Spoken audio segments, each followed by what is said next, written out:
Beralih ke Labuan, Angkatan Pertahanan Awam APM dan agensi keselamatan lain bersiap siaga berdepan peralihan monsun timur laut. Langsung ke Labuan bersama Harji Jack. Dua kes bumbung rumah tercabut dan 4 kes rumah dihempap pokok tumbang direkodkan bulan ini.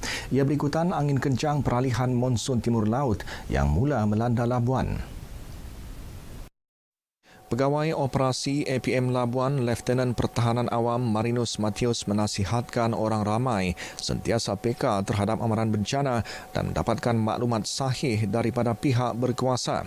Dalam pada itu, seramai 250 anggota dan sukarelawan APM bersiap siaga untuk operasi penyelamatan.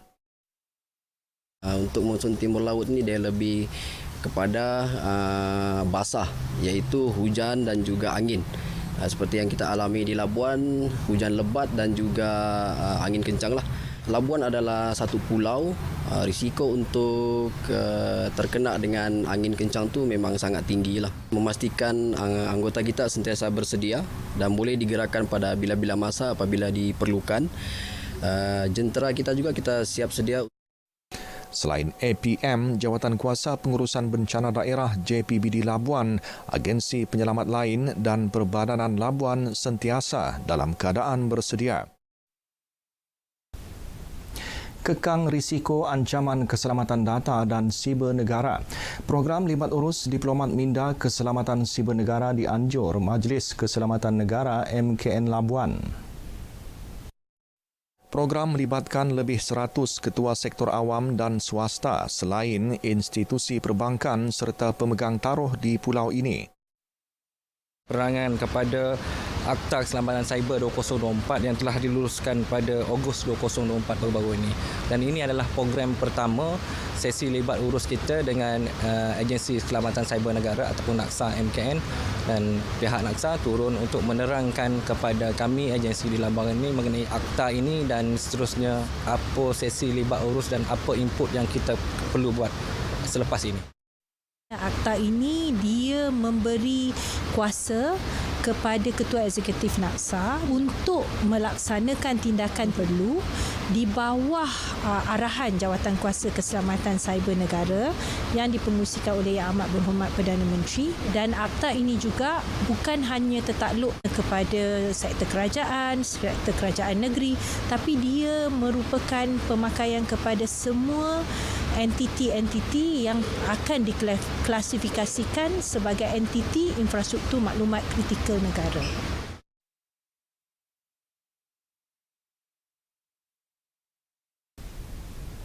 Mengetengahkan seni dan budaya serta adat tradisi Borneo, penganjuran Festival Kesenian Borneo BAF 2024 diteruskan untuk kali ke-11. Perbadanan Labuan sasar 1,200 peserta dari dalam negara dan negara-negara serantau. Pengarah Jabatan Pelancongan, Kebudayaan dan Kesenian JPKK Perbadanan Labuan, Mahathir Abdul Hamid berkata, antara peserta luar negara disasarkan termasuk dari Brunei, Indonesia dan Filipina. BAF 2024 yang berlangsung bermula esok hingga 29 September ini akan dirasmikan Menteri di Jabatan Perdana Menteri Wilayah Persekutuan Dr. Zaliha Mustafa. Yang Buat Menteri akan juga melancarkan logo rasmi pelancongan Labuan yang baharu dan juga kempen 5S Labuan.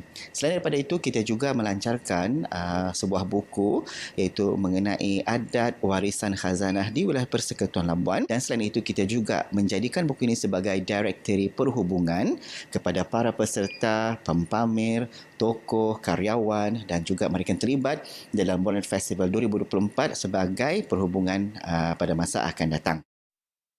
BAF turut menawarkan hadiah terkumpul bernilai lebih RM100,000 untuk pelbagai kategori pertandingan pada penganjurannya. BAF akan berlangsung di Ujana Kewangan Labuan. Beralih ke perkembangan sukan, penganjuran kejohanan Sky 9 Ball Invitational 2024 Labuan Open merekodkan peningkatan peserta. Seramai 75 peserta dari Malaysia, Indonesia, Filipina, Brunei dan Singapura bakal bersaing pada penganjuran kali keempat ini. Pengerusi penganjur Lawrence Wong berkata kejohanan turut disertai pemain profesional dan ternama, antaranya juara bertahan kejohanan tahun lalu dari Singapura yang akan mempertahankan gelarannya pada tahun ini iaitu Dominic Ng.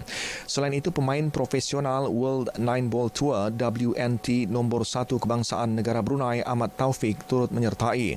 Turut memberi saingan bekas juara Miri Mayfest Nine Ball Open 2013 dari Filipina iaitu Cyrus Baroka dan pemenang pingat perak Nine Ball Indonesia Championship 2024 dari Indonesia iaitu Rico Herman. Kejohanan dianjurkan David Pun Labuan ini menawarkan hadiah keseluruhan berjumlah RM20,000. Kejohanan berlangsung 5 hari sejak semalam. Sekian paparan dari Labuan, dari sungai ke segara, Palestin pasti merdeka. Kembali ke Angkasa Puri, Kota Media. Baik, terima kasih Harji Jack.